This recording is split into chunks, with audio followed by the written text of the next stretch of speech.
This is a Your Black World TV exclusive.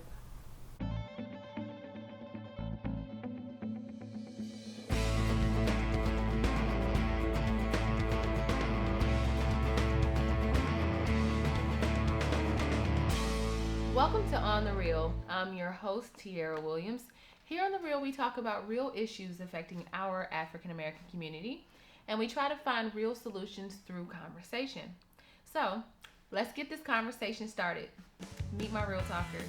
Hi, I'm Maame-ya from Minneapolis, Minnesota. Hi, I'm Jerome Hall from Pittsburgh, Pennsylvania. Hi, I'm Channing Bias from Los Angeles, California. And of course, here on The Real, we talk about the good, the bad, and the ratchet in our African American community.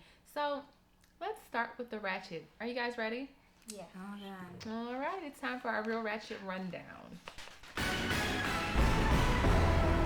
You know what's annoying, or what's been really burning me lately is how African Americans have somehow become synonymous with welfare. But the truth of the matter is 69% of welfare benefits are dispersed to Caucasians. But a lot of people don't know that. So there's like this miscommunication. I just wanted to ask you guys what you thought of that. The black woman become somehow being the welfare queen. I think it's just another way of slapping the black community. You know, just like if you walk into a store, if you're black, you're the first ones that they watch because you're black. When statistically, white people still want the black people. Mm-hmm. But the white person walk all through the store, won't pay them no attention. But if you're black, if you hooded down or anything, if you look anywhere near urban, you're the first ones that they'll watch. So it's just another way of media slapping us down as a race. That's all. Well, go ahead. I agree, and I think the reason it's probably pinned on black women more is because from my experience talking to people who are very proud of the fact that they are using the system and collecting welfare and making thousands of dollars a week but still collecting welfare and buying luxury cars. I don't even know how that happened. Because if you're like a hairdresser or something, you don't have to file all of your money. So, or a job that you can be paid in cash. So specifically a woman I know in LA who got like $30,000 settlement or something and decided to spend it on flying to Atlanta for butt implants instead of her children's education, but still collects welfare and will send you to McDonald's with her EBT card, which is extremely shocking to me, but that's why, because she's bragging, girl. But she's not the only person that's using the system.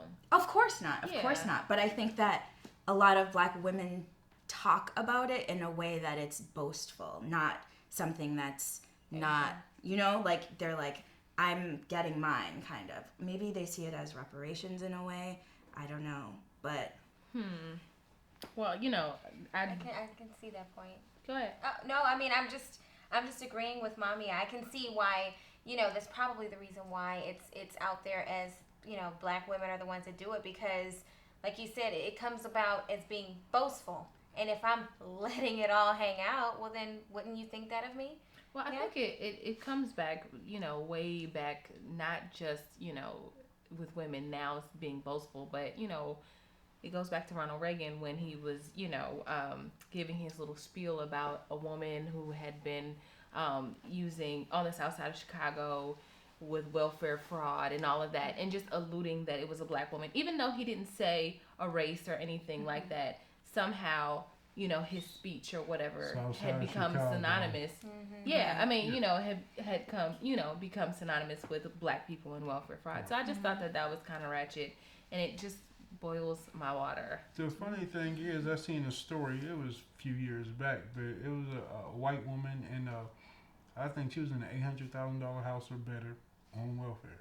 Like, and she got caught, and camera, the news went to her house and was like, "How can you afford this house on welfare?" She slamming the door like, "Wow, really?" But I mean, it's funny, but a lot of people use the system. Right. I mean, the system is just so screwed up; it's ridiculous. Oh, absolutely. I can agree to that. I would say that the point is that people are ratchet in general. It doesn't have to do with color. Yeah.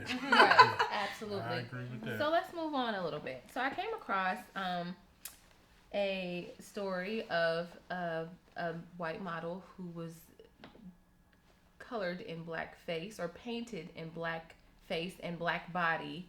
And she covered Numero, which is a French magazine. And the title of the spread was African Queen. What do you guys think of that? That is so disgusting.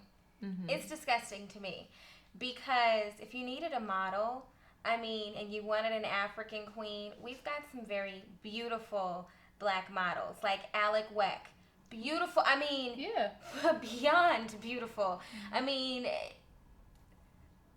disgusting. That's my word. I think it's disgusting, and I think it's sad.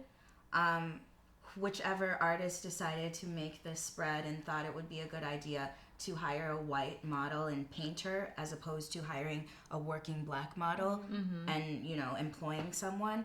I mean, I guess that speaks to France's relations with black people as well. Well, no, I just think it speaks to the fact that, you know, it's indicative of like the racism in the fashion industry. Right. I mean, it's not like they're checking for black models, really. You know, we talked about a story earlier where a black model didn't even want to accept, you know, say she was black. You know, And what makes that art? Right. I mean, I know that art is an expression. You know, it's a form of expression, and it's, you know, it's all based on your own interpretation of something. But that's degrading. That's ridiculous. I think that was the point, though. It was meant to be disrespectful. Yeah. So let's have a conversation. Speaking of African Queen and speaking of African Americans, obviously there's a strain between African Americans and Africans, and I know this is not really relative to the Ratchet Thought, but I wanted to get a conversation about it because we, you know, I there's obviously differences between the way African Americans live and Africans live, like the way we live, the way we eat, the way we just culturally we are different, but somehow we are supposed to be, you know, we're African American, so we're supposed to be the same. So let's just talk about the disconnection and between Africans and African Americans and how we can, you know, squash the beef if there, you know, if there is, and there obviously is. I mean, personally, I think that this connection is 400 years. So, you know, like, just being a black man in America, you know, you get the racists who be like, go back to Africa. Well, I've never been. My parents have never been. My grandparents have never been. So that's like telling me to go to China. I don't know no Chinese people. Like, so it's an ignorance.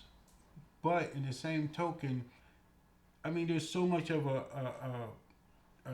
distance between the two that is almost like we're just two different cultures. We just are just both skin colored the same, and we're all from Africa. But really, that's the only thing that we have in common. I can agree on some of those tokens. I think culturally, it's left and right just as much as black and white is. Africans who live in America have a community. Most of the time they went somewhere that they knew someone already. And over years now, in several places, Washington, D.C., even Minneapolis has a huge Liberian population.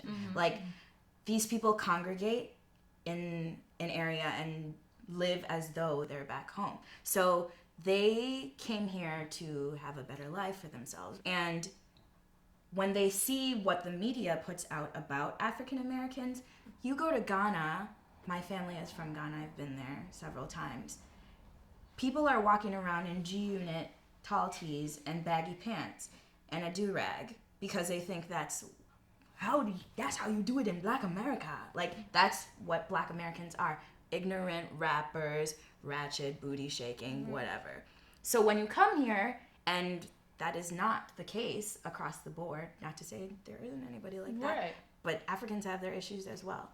When you come here, you place yourself, because you're already a minority and you have an accent, you are downgraded, when it's like almost insulting to them to be compared to an African American, which is on so many levels disturbing and disgusting, but that's just how they think.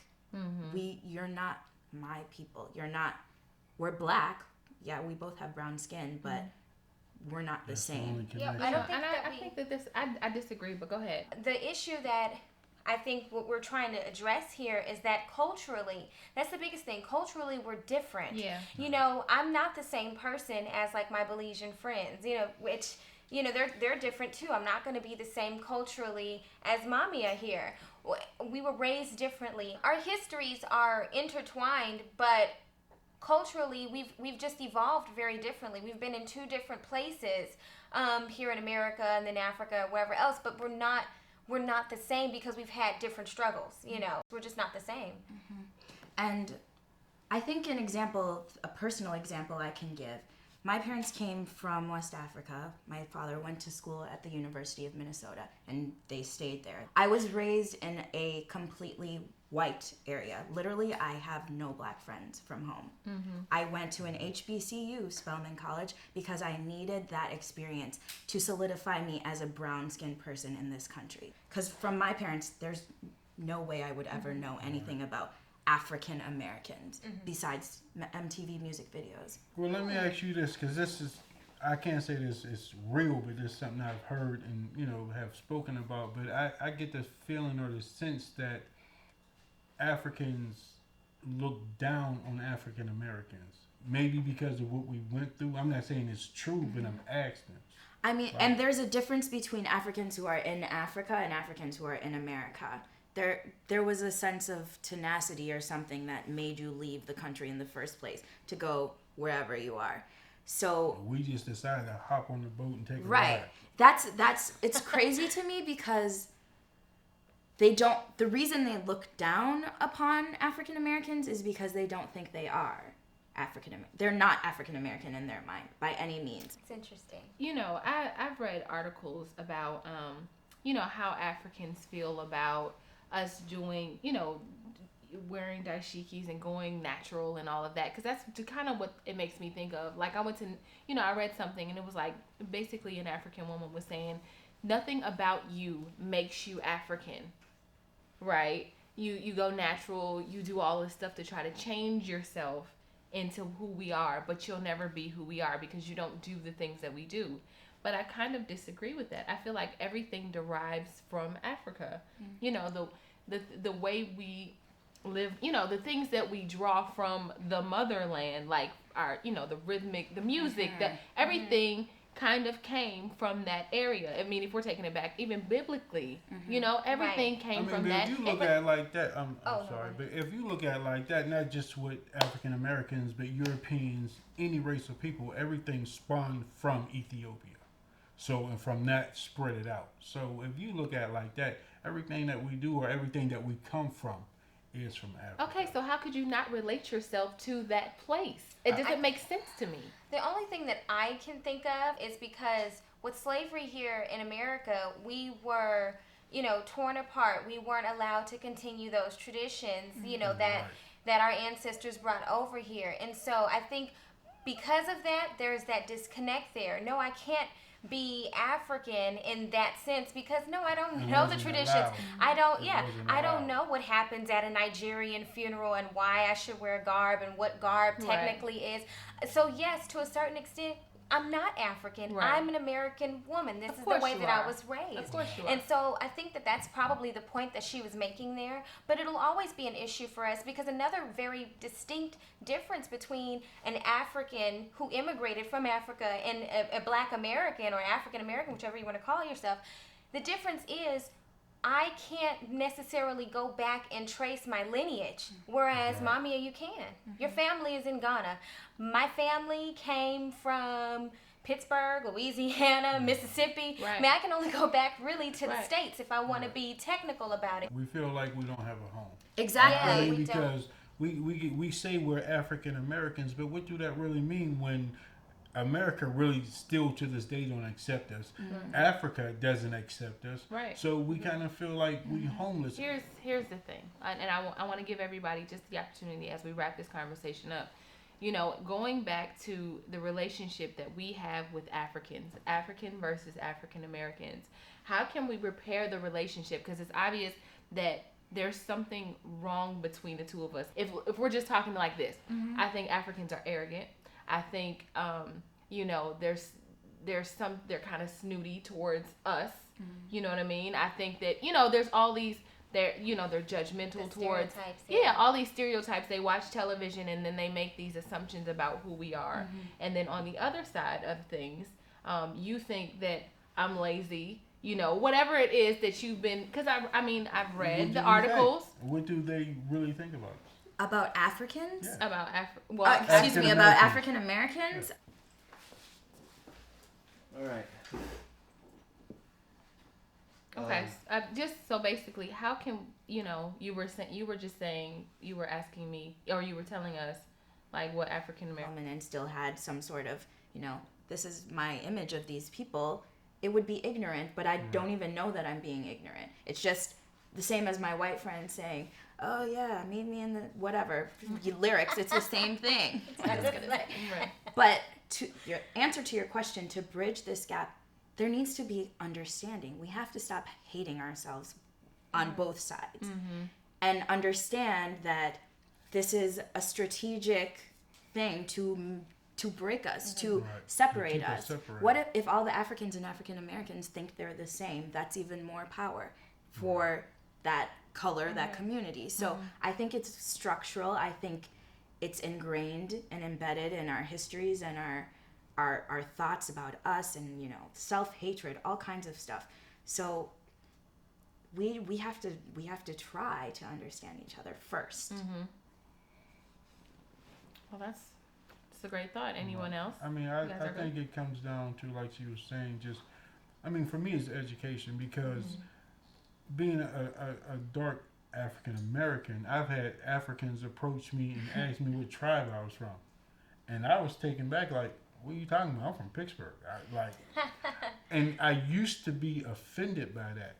But once I met some Africans and got to talking to them and really getting to know them, I shouldn't have been offended in the first place, because we're all from Africa. And Meccas, and people are driving cars. They're not on camels.